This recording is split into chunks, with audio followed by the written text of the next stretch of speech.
নমস্কাৰ, যিসকল ছাত্ৰ-ছাত্ৰীয়ে নেকি এইবাৰ মেট্ৰিক পৰীক্ষাত ফেল কৰিছিল সেইসকল ছাত্ৰ-ছাত্ৰীৰ বাবে আহি গ'ল ভাল খবৰ। কাৰণ মেট্ৰিকত ফেল কৰা সকলেও কলেজত এডমিশ্যন ল'ব পাৰিব, কিয়নো আহি গ'ল মেট্ৰিকৰ কম্পাৰ্টমেণ্টেল পৰীক্ষা ৰুটিন। মেট্ৰিকৰ কম্পাৰ্টমেণ্টেল পৰীক্ষা কেতিয়াৰ পৰা আৰম্ভ হ'ব, কোন তাৰিখত কি এক্সাম আছে ভিডিঅ'টোৰ শেষত জনাইছো। কিন্তু ইয়াৰ আগতে কিছুমান কথা তোমালোকে জানি লোৱা। যদি চেনেলটোত প্ৰথমবাৰ আহিছা তেন্তে চেনেলটো ছাবস্ক্ৰাইব কৰি দিয়া আৰু ভিডিঅ'টোত এটা লাইক কৰি দিয়া যাতে এনেকুৱা ধৰণৰ ভিডিঅ'বিলাক পাই থাকা। বহুত ছাত্ৰ-ছাত্ৰীয়ে মোক আছিল যে এইবাৰ কম্পাৰ্টমেণ্টেল পৰীক্ষাত MCQ থাকিব নেকি, কম্পাৰ্টমেণ্টেল পৰীক্ষাত 5 নম্বৰ কিমান আৰু কম্পাৰ্টমেণ্টেল পৰীক্ষাত প্ৰশ্নবিলাক ক'ৰ পৰা আহিব, সকলোখিনি কথা আজিৰ ভিডিঅ'টোৰ জৰিয়তে মই তোমালোকক জনাই দিম আৰু ভিডিঅ'টোৰ শেষত কম্পাৰ্টমেণ্টেল পৰীক্ষা ৰুটিনটো দেখুৱাই দিম। গতিকে ভিডিঅ'টো স্কিপ নকৰাকৈ শেষলৈকে চোৱা। ছাত্ৰ-ছাত্ৰীসকল, তোমালোকৰ যোনটো প্ৰথম কুৱেশ্যন আছিল সেইটো হ'ল যে এইবাৰ মেট্ৰিকৰ কম্পাৰ্টমেণ্টেল পৰীক্ষাত MCQ থাকিব নেকি, কিয়নো এইবাৰ যিহেতু মেট্ৰিকত MCQ আৰু থিয়ৰী এক্সট্ৰাকে পাছ কৰিব লগা হৈছিল আৰু কোনোবাই হয়তো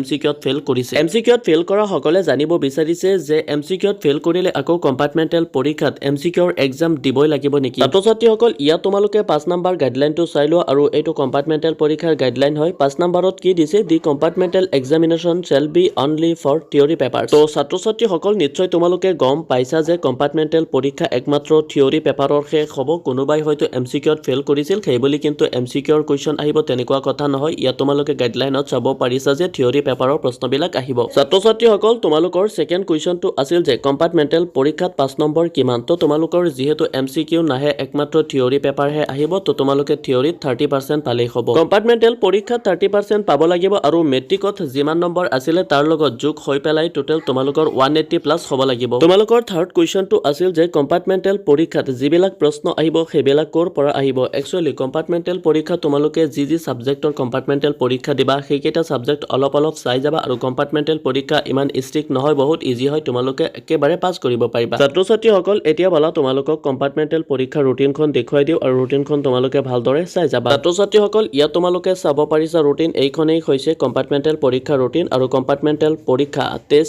তাৰিখ মে' মাহৰ শুক্ৰবাৰৰ পৰা আৰম্ভ হ'ব আৰু মৰ্ণিঙত 9টা বজাৰ পৰা 12 বজালৈ আছে MIL আৰু আফটাৰনুন 1:30 পৰা 4:30 আছে সংস্কৃত যোনটো ইলেক্টিভ হয় আৰু 24 তাৰিখ মৰ্ণিঙত আছে ছ'চিয়েল চায়েন্স, 26 তাৰিখ মৰ্ণিঙত আছে জেনেৰেল মেথমেটিক্স আৰু 27 তাৰিখ মৰ্ণিঙত আছে ইংলিছ আৰু আফটাৰনুনত আছে ইলেক্টিভ এৰাবিক, পাৰ্চিয়ান আৰু আছামিজ। 28 তাৰিখ মৰ্ণিঙত আছে জেনেৰেল চায়েন্স আৰু 29 তাৰিখ মৰ্ণিঙত আছে ইলেক্টিভ এডভান্স মেথমেটিক্স, তাৰপিছত geography, history, computer science, commerce আৰু তাৰপিছত আফটাৰনুনত আছে ইলেক্টিভ হিন্দী। তো ছাত্ৰ-ছাত্ৰীসকল, নিশ্চয় তোমালোকে ৰুটিনখন চাইছা আৰু যদি কোনোবাই এতিয়ালৈকে কম্পাৰ্টমেণ্টেল পৰীক্ষাৰ ৰুটিন পোৱা নাই তো ইমেইলত তোমালোকে মোক DM কৰিব পাৰা, ইমেইলত তোমালোকক ৰুটিনখন দি দিম।